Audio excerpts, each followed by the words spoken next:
Christ est en rapport direct avec tout cet univers de l'homme dans tous ses aspects. Combien Christ est grand. Il est l'incarnation cohérente et accessible d'un nouveau type d'humanité, dans lequel toutes ces choses sont résolues et ont été réglées. Combien grand est Christ. Et donc combien grand est le nouvel homme. L'homme en Christ.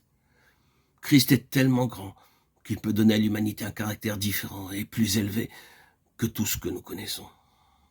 Il peut donner ce caractère à une vaste multitude. Car l'Église, dans sa finalité, n'est pas une petite chose. Nous sommes enclins, je le crains, quand nous regardons le monde, à considérer que bien peu sont sauvés. Il y a un petit pourcentage de véritables croyants parmi ces multitudes, ces millions sur cette terre.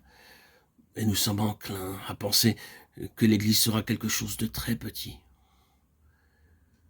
Mais quand nous considérons la consommation, la finalité, nous découvrons que l'Église n'est pas une petite chose, mais une grande multitude, une vaste assemblée, et que cette chose immense reçoit tout son caractère d'un homme.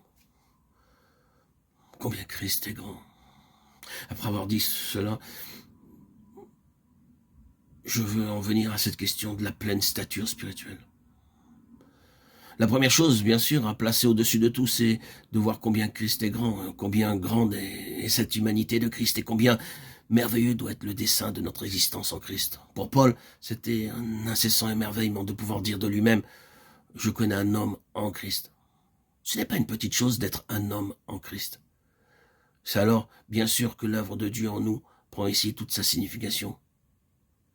Car c'est à la lumière de tout cela que Dieu accomplit son travail en nous et toute son éducation.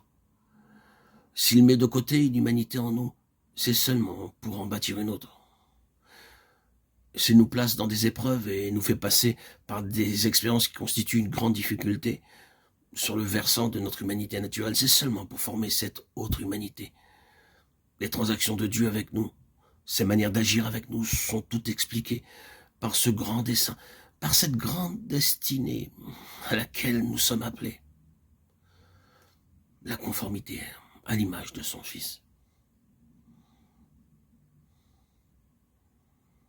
Maintenant, considérons une petite expression qui se lit dans la Bible de nombreuses fois. Je voudrais dire quelque chose concernant cette question de la pleine nature et comment elle peut être atteinte.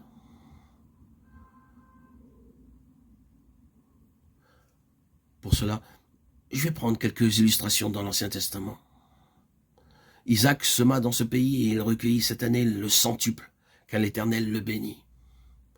Cet homme devint riche et il alla s'enrichissant de plus en plus, jusqu'à ce qu'il devint fort riche. Genèse 26, 12, 13. L'homme agissait. Ici, Isaac est un type de l'humanité parvenu à la pleine stature. Maintenant, nous qui sommes familiers avec la typologie de l'Ancien Testament, nous savons qu'Isaac incarne la puissance de la résurrection. Il n'est pas nécessaire de prouver cela. Abraham, par la foi, l'avait recouvré des morts. Ainsi, Isaac typifie la puissance de la résurrection. Sur la base de la résurrection, Isaac s'adonne à l'agriculture, domaine dans lequel, plus que dans tout autre, la résurrection est la loi prédominante. À cause de ce principe, il est devenu très prospère. La loi de la résurrection a opéré de telle manière qu'il s'accrut de plus en plus et devint très grand.